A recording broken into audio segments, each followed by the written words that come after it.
नमस्कार दोस्तों, जय महाकाल। राजस्थान के युवा जो पिछले 5 सालों से मेहनत कर रहे हैं अध्यापक बनने के लिए, उनकी वर्तमान दुर्दशा सरकार क्यों नहीं समझ आ रही, ये समझ से परे हैं। पढ़ा लिखा नौजवान अपनी बात एक शिक्षित नौजवान के रूप में सरकार तक बोले तो माननीय मुख्यमंत्री श्रीमान अशोक गहलोत जी तक पहुंचाने के लिए कई महीनों से गांधीवादी तरीके से प्रयासरत है। राजस्थान में बेरोजगार युवाओं के मसीहा बड़े भाई उपेन यादव जी के बोल।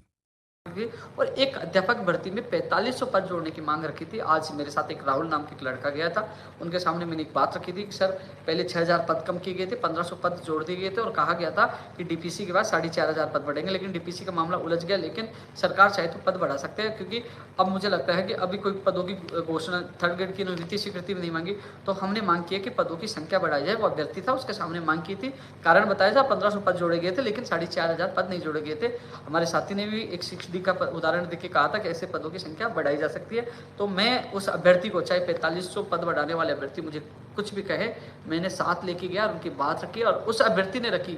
मेरे से जितना हुआ मैंने मदद की है, मेरी जितनी मदद कोई नहीं कर पाएगा। आज हालांकि आपको लग रहा है, क्योंकि कई बार काम नहीं होता तो वो इंसान बुरा लगता है, कि काम होता है तो वो अच्छा लगता नहीं लगता था कि हाँ देखो, लेकिन ये नहीं देखते। ये व्यक्ति एक बार नहीं 3 बार शिक्षा मंत्री से मिला है, पहले भी सीएमओ के अधिकारियों से मिला है, आज साथ ले जाकर मिला है, हर जगह मीडिया में, सोशल मीडिया पे आवाज़ उठाई। लेकिन जितना मेरे से प्रयास होगा, और मुख्यमंत्री जी से भी समय मांगा है, यदि मुख्यमंत्री जी से मुलाकात होगी तो वहाँ भी आपकी मांग मैं मजबूती से उठाऊंगा, क्योंकि 10 सितंबर के बाद ही परिणाम जारी होना शुरू होंगे, 8 या 10 सितंबर, तब तक आपके पास मौका पदों की संख्या बढ़ाने के लिए, तब तक मैं आप लोगों के लिए पूरा प्रयास करूंगा। पद बढ़ जाए, यदि 4500 पद बढ़ते तो 4500 परिवारों की दुआ मुझे मिलेगी। इसलिए मैं ये नहीं देखता मेरे लिए कौन क्या कह रहा है, मैं ध्यान नहीं देता, जो जैसा करेगा वैसा बनेगा। मेरे लिए कोई कुछ भी कहे मैं इस पर ध्यान नहीं देता, मैं काम करने में ध्यान देता हूँ। अध्यापक भर्ती लेवल उनका परिणाम जारी नहीं हो रहा था, कई लोगों ने मुझे बहुत कुछ कहा, लेकिन मैं काम के पीछे पड़ा रहा, संघर्ष करता रहा, उसका परिणाम आपके सामने। तो मेरे कुछ भी कहे, लेकिन मैं आपके लिए दिल से 100% मैं कोशिश करूंगा। यदि पद बढ़ते तो दुआ मिलेगी। 1500 पद भी संघर्ष के बदौलत आपके बढ़वाए थे, और आपके 4500 पद बढ़ाने के लिए मैं प्रयास करूंगा। फर्स्ट ग्रेड और सेकंड ग्रेड की तत्काल परिणाम जारी हो, जो इनके लिए लगातार आवाज उठा रहे हैं। पहले भी 21 तारीख को आवाज उठाई थी अगस्त में, आज भी आवाज उठाई और लगातार उठाई, जिसका परिणाम आप देख रहे हो कि सेकंड ग्रेड के परिणाम लगातार जारी हो रहे हैं। फर्स्ट ग्रेड और सेकंड ग्रेड जो जिनके परिणाम बाकी हैं, उसके लिए 4 लेकिन फिर भी आज तक मुखिया जी हमारी बात सुनने को तैयार नहीं है।